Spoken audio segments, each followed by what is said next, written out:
Good morning. I hereby call the 12th meeting of the Pennsylvania Public Utility Commission for year 2015 to order and ask everyone to please rise for the Pledge of Allegiance.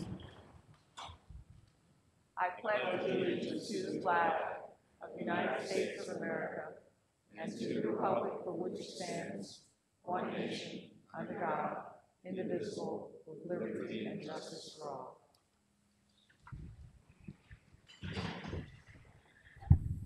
Good morning. Our first order of business is the approval of the minutes, and I refer that to Vice Chairman Coleman. Thank you, Chairman. I have reviewed the minutes of our May 19, 2015 public meeting, and I move that they be approved as submitted. Second. We have a motion to approve the minutes with a second by Commissioner Cawley. Any discussion? All those in favor say aye. Aye. Any opposed? The motion passes 5-0. Our next order of business is our agenda. We'll call up Director Cheryl Walker-Davis to walk us through our items from our respective bureaus. Thank you, Madam Chairman. Good morning. Good morning, Commissioners. Good morning. May it please this Honorable Commission, on behalf of your various offices and bureaus, we present for your consideration and disposition the following agenda items, commencing this morning with matters on behalf of the Bureau of Audits. It is recommended in omnibus fashion that the Commission adopt the recommendations to release the audit reports for all of the items listed on page 1 through and including the release of the audit report involving the Peoples Natural Gas Company, LLC, distribution system improvement charge over and under collections. Do I have a motion to accept the staff recommendations? So moved. Do I have a second? Second. Properly moved by Commissioner Cawley with a second by Commissioner Powelson. Any discussion? All those in favor say aye. Aye. Any opposed? The motion passes 5-0. On page 2 of the public meeting agenda, turning to matters presented on behalf of the Bureau of Consumer Services, it is recommended that the Commission adopt the Bureau's recommendation in the proceeding involving Columbia Gas of Pennsylvania, Inc.'s Universal Service and Energy Conservation Plan. Do I have a motion to accept the Bureau recommendation? So moved. Do I have a second? Second. A motion by Commissioner Whitmer, second by Vice Chairman Coleman. Any discussion? Commissioner Whitmer, is there any discussion on your behalf? On the Columbia Gas? No. Sorry about that. Okay. All those in favor say aye. Aye. Any opposed? The motion passes 5-0. On page 3 of the public meeting agenda, turning now to matters presented on behalf of the Office of Competitive Market Oversight, it is recommended that the office's recommendation involving the natural gas distribution company customer account number lookup mechanism be adopted, noting the statement of Commissioner Whitmer. Do I have a motion to accept the staff recommendation? So moved. Do I have a second? Second. I have a motion by Commissioner Powelson, second by Commissioner Whitmer. Any discussion? All those in favor say aye. Aye. Any opposed? Motion passes 5-0. Turning now to matters presented on behalf of the Office of Special Assistance. Madam Chair. Yes. I'd like to read my statement. I'm sorry. I was trying to put your statement on the other one. I apologize for that. It's okay. I could, do it for all of them, but, I think I have enough already. Commissioner Whitmer. Thank you, Madam Chair. I would like my statement entered into the record as if I'd read it in its entirety. Today, we consider the recommendation from OCMO for the providing for procedures to better facilitate NGS access to natural gas distribution company residential and small business customer account numbers in public places when the account number is not readily available from either the customer or the eligible customer list. First, I'd like to thank my colleague, Commissioner Cawley, for his partnership in launching the Commission's gas RMI last year. The investigation seeks to identify and implement changes to best allow customers to realize the benefits of choice in the retail gas market and to better facilitate competition. This effort is similar to that which was spearheaded by Commissioners Powelson and Cawley for the retail electric market. Today's action aligns with and furthers the goals of consumer choice and competition by directing NGDCs to submit compliance plans for the development of a secure website portal that will with customer request and consent, provide NGSs with access to customer account information that is not available on the eligible customer list. Shopping in the natural gas retail market is unfortunately not as robust as in the retail electric market, due in large part to the currently low price of natural gas. It's imperative that all stakeholders take advantage of this point in the evolution of the retail gas market to review and set in place ways to encourage shopping. The enhancements made as a result of today's proceeding are a step in the right direction to help ensure that customers have the necessary tools in place to easily avail themselves to take advantage of vigorous competition in the market when it occurs. Accordingly, I support today's action, and I look forward to continued dialogue and efforts to further remove obstacles to participation in the retail natural gas market. Thank you. Thank Commissioner Whitmer for her statement, and we have taken the vote on this matter, still 5-0. Turning now to matters presented on behalf of the Office of Special Assistance, commencing on page 4, it is recommended that the Commission adopt the 2 recommendations appearing on page 4 through and including the recommendation of the proceeding involving Mary Rogers versus Pico Energy Company. Do I have a motion to accept the recommendation? So moved. Do I have a second? Second. A motion by Commissioner Cawley with a second by Commissioner Powelson. Any discussion? All those in favor say aye. Aye. Any objections? The motion passes 5-0. On page 5 of the public meeting agenda, with regard to the first item pertaining to Miro Kamenik versus Pico Energy Company, there is the motion of Commissioner Whitmer. Do I have a motion to call up the recommendation of staff first to put it in place? So moved. And do I have a second? Second. Motion by Commissioner Whitmer and a second by Commissioner Cawley. In terms of discussion, we have a motion by Commissioner Whitmer. Thank you, Madam Chair. I'd like my motion entered into the record as if I'd read it in its entirety. Before the Commission today for consideration are the exceptions of Miro Kamenik to the initial decision of Administrative Law Judge Cynthia Williams Fordham. The complainant filed a formal complaint alleging that PICO was threatening to terminate his service and requesting a payment arrangement. A hearing notice dated August 28, 2013, scheduled a hearing for November 12th of that year. On November 7th, the complainant sent a request for continuance to the ALJ, citing a pressing family matter. He stated he would provide further support for continuance at a future hearing. The ALJ was out of the office on November 8th, and the commission was then closed on November 11th for Veterans Day. The ALJ had provided a copy of the continuance request to PICO's attorney and also asked her legal assistant to inform the complainant that the hearing was held as scheduled. The ALJ's legal assistant was unable to reach the complainant and left a voicemail message. The hearing convened as scheduled on November 12th. The complainant did not appear, and PICO moved to dismiss the matter with prejudice for lack of prosecution. By initial decision, the ALJ granted PICO's motion and dismissed the complaint with prejudice. It's been well established by the Commission that the public interest is better served when all litigants, particularly pro se litigants, are afforded a meaningful opportunity to be heard. The complainant stated that his family situation prevented him from being able to attend the hearing, and he made an attempt to reschedule 5 days prior to the scheduled hearing. There were other extenuating circumstances that may have prevented the complainant's request from being accommodated or addressed. Accordingly, I believe that in this instance, a dismissal without prejudice is appropriate. This will allow the complainant to refile the complaint should he so choose. Therefore, I move that the initial decision be modified consistent with this motion, and that the Office of Special Assistance draft an opinion and order consistent with this motion. I'll second the motion. We have a motion by Commissioner Whitmer, a second by Commissioner Cawley. Any discussion on the motion? All those in favor say aye. Aye. Any opposed? The motion passes 5-0. Now the matter before us, as amended by Commissioner Whitmer's motion. Any discussion? If there's no concerns, if we can take the previous roll call. The matter as amended by Commissioner Whitmer's motion passes 5-0. Continuing with the presentation of items on behalf of the Office of Special Assistant in omnibus fashion, it is recommended that the Commission adopt the remaining 2 items on page 5 as well as the items appearing on pages 6 and 7 and 8, excluding the last item, that being Dauphin County Industrial Development Authority versus PPL Electric Utilities Corporation, which has been postponed until public meeting of July the 30th.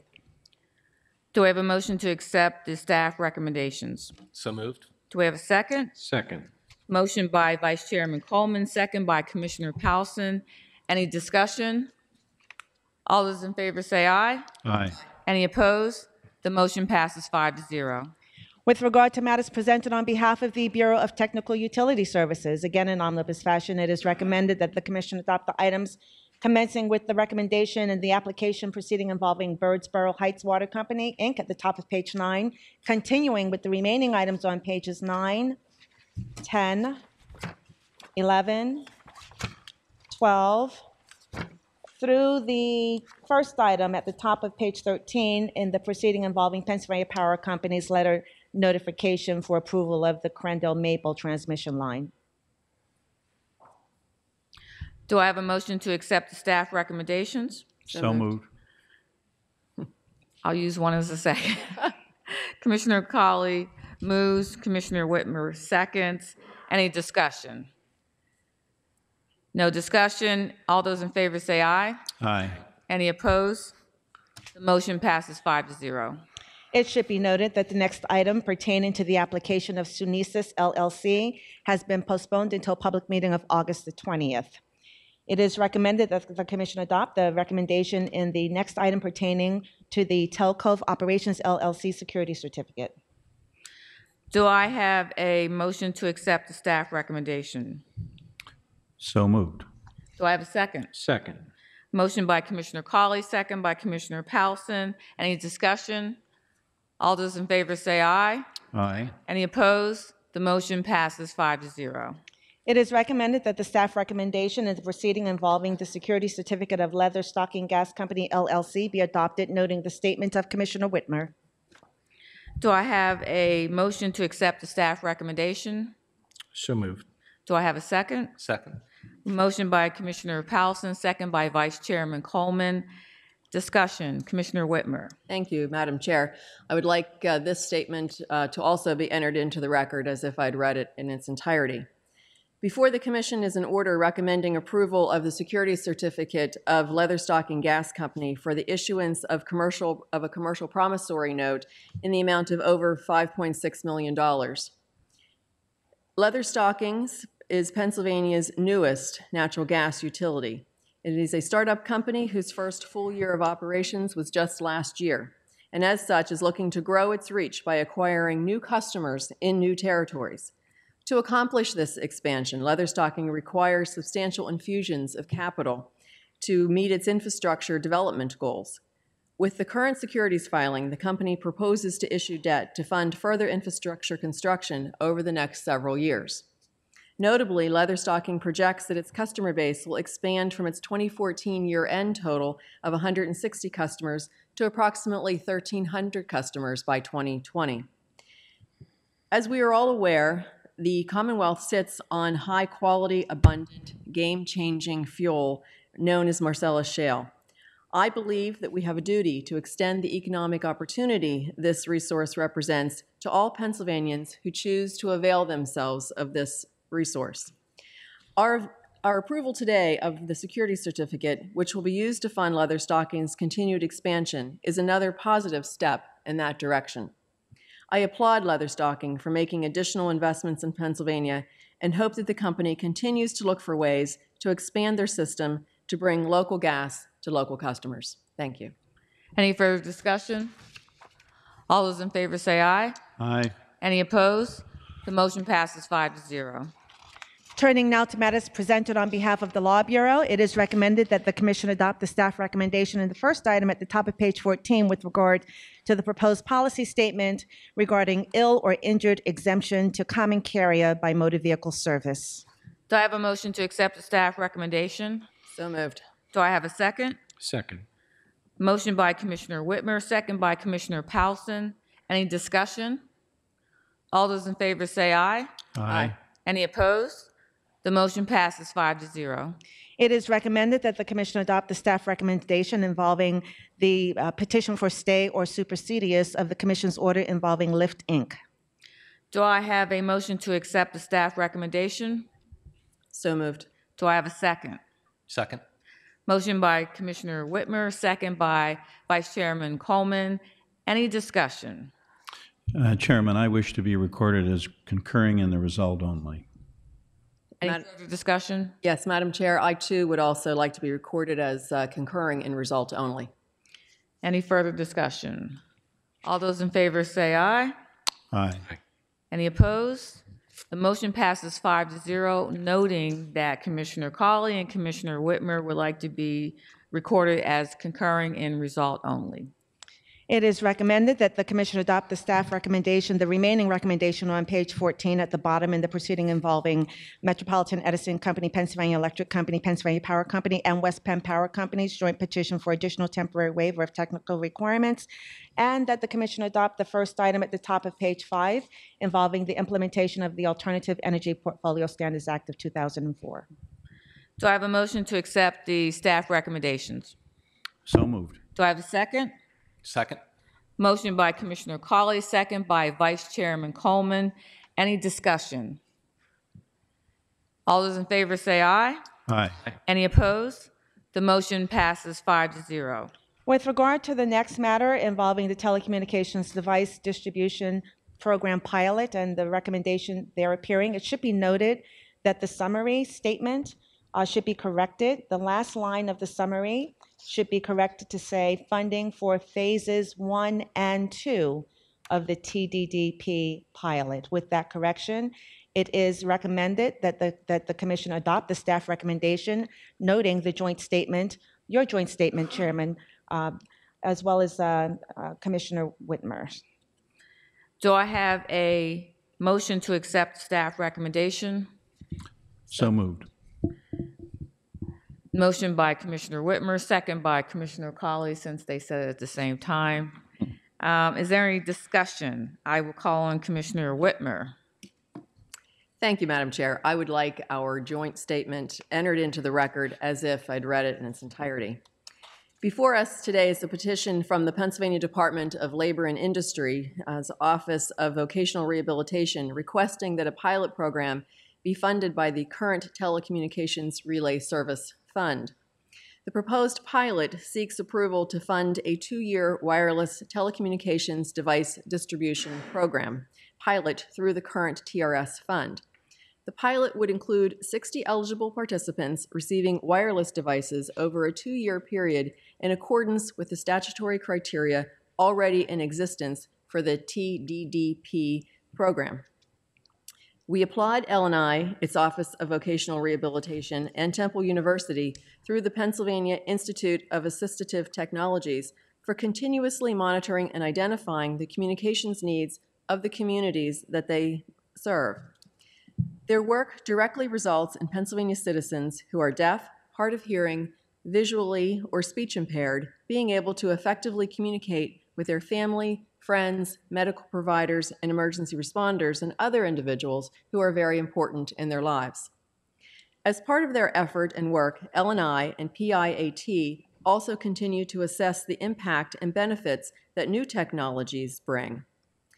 These partners have recognized that current technologies, such as wireless smartphones, laptops, and tablets, can potentially meet more of the communications needs of Pennsylvania's deaf, hard of hearing, visually or speech-impaired communities.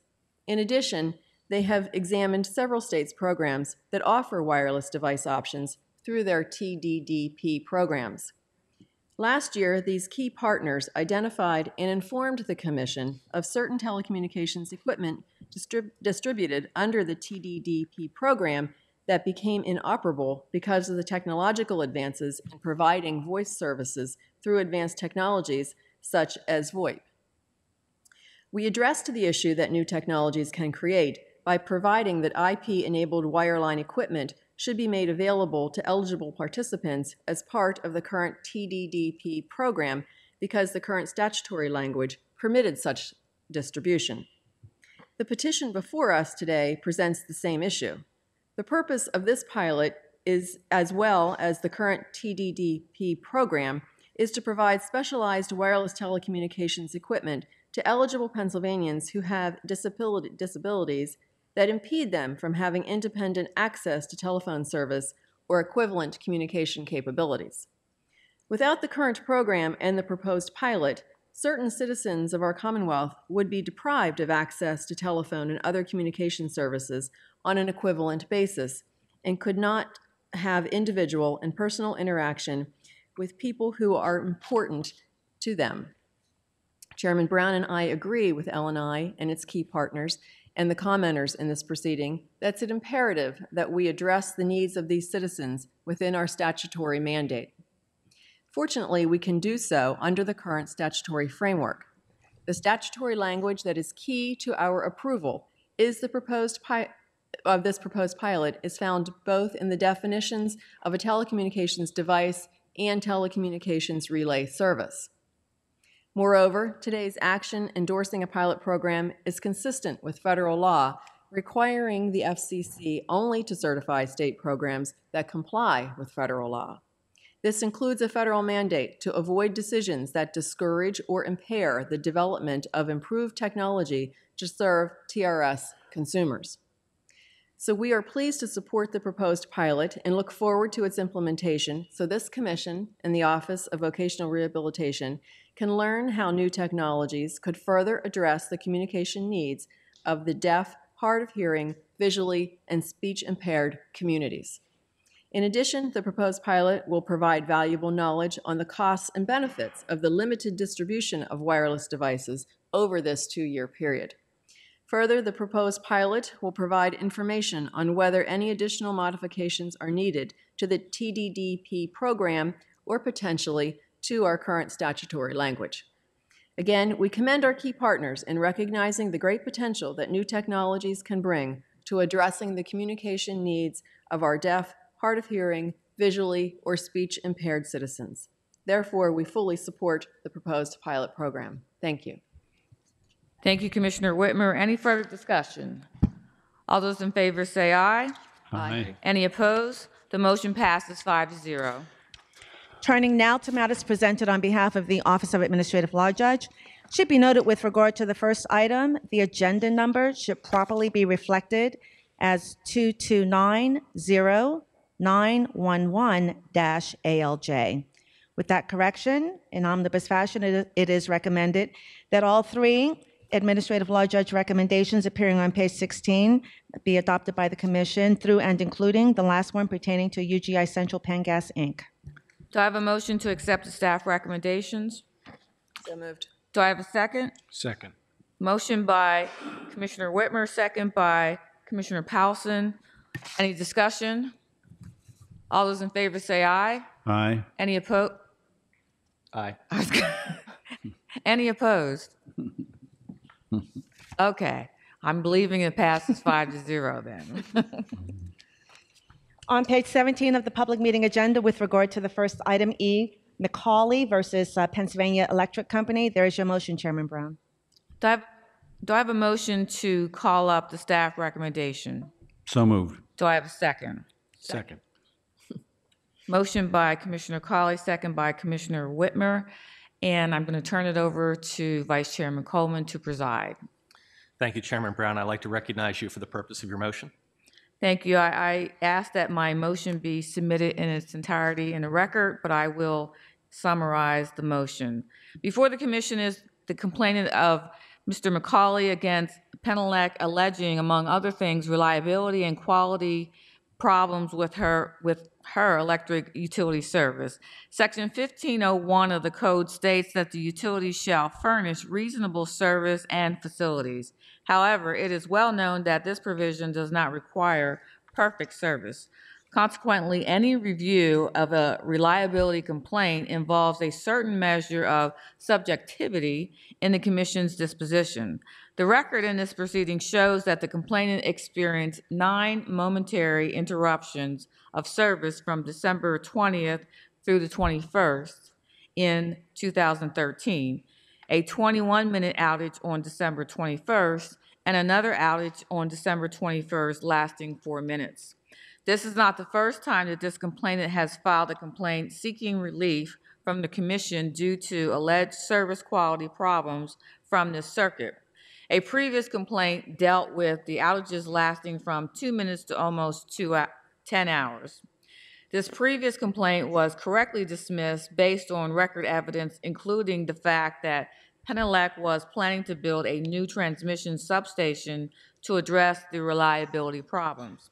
In this case, the 9 momentary interruptions of service experienced by the complainant were the result of repeated recloser operations. The persistence of numerous recloser events may be indicative of a problem with a circuit, as the record here indicates no adverse weather on that day. I note that the complainant was informed by Penelec on the morning of December 21st, 2013, that an outage problem was alleviated. The afternoon of that same day, however, the complainant experienced a 22-minute outage. I further note that Penelec determined the cause of the momentary service interruptions on Friday, December 20th, and scheduled the repair work for Monday, December 23rd. But when the complainant circuit continued to have problems on Saturday, December 21st, the company performed the repair service that same day. The company's failure to immediately repair the repair work here and the communication to the complainant that a service problem was fixed only to have another service problem hours later constitutes a failure to comply with the mandate under Section 1501 of the Public Utility Code to provide adequate and efficient service. As such, the placement of a $500 civil penalty on the company is warranted. Also, due to the overall outage history of the complainant circuit, I will refer this proceeding to the Commission's Bureau of Technical Utility Services Reliability Division for further analysis and to take whatever action is deemed necessary. And finally, I implore Penelec to evaluate the distribution facilities relevant to this proceeding and encourage the company to work to alleviate any reliability and quality of service problems that may still exist. Therefore, I move that the Office of Special Assistance draft an appropriate order consistent with this motion. I'll second the motion. Any discussion? Any objections? The motion passes 5-0. And I will return the meeting agenda to Chairman Brown. Calling up the matter as amended by my motion, do we have any discussion on the matter as amended? If none, are we fine taking the previous roll call? Yes. The matter as amended by the motion passes 5-0. Continuing with the presentation of agenda items on behalf of the Office of Administrative Law Judge, it is recommended in omnibus fashion that the Commission adopt the Administrative Law Judge recommendations, commencing with the recommendation involving the joint petition for settlement in the People's TWP LLC purchase gas cost rate proceeding, as well as the remaining item on page 17 and on page 18, the recommendation in the proceeding involving the joint petition for settlement of Philadelphia Gas Works gas cost rate proceeding. Do I have a motion to accept the staff recommendations? So moved. Do I have a second? Second. Motion by Commissioner Cawley, second by Vice Chairman Coleman. Any discussion? All those in favor say aye. Aye. Any opposed? The motion passes 5-0. That concludes the presentation of regular agenda items. Turning now to the carry-on agenda, it is recommended on behalf of the Bureau of Technical Utility Services that the Commission adopt the recommendation with regard to the electric generation supplier license cancellation. Do I have a motion to accept the staff recommendation? So moved. Do I have a second? Second. Motion by Commissioner Whitmer, second by Commissioner Cawley. Any discussion? All those in favor say aye. Aye. Aye. Any opposed? The motion passes 5-0. Madam Chairman and Commissioners, that does conclude the presentation of agenda items. Thank you. Are there any other items to come before the Commission today? If not, the meeting is adjourned.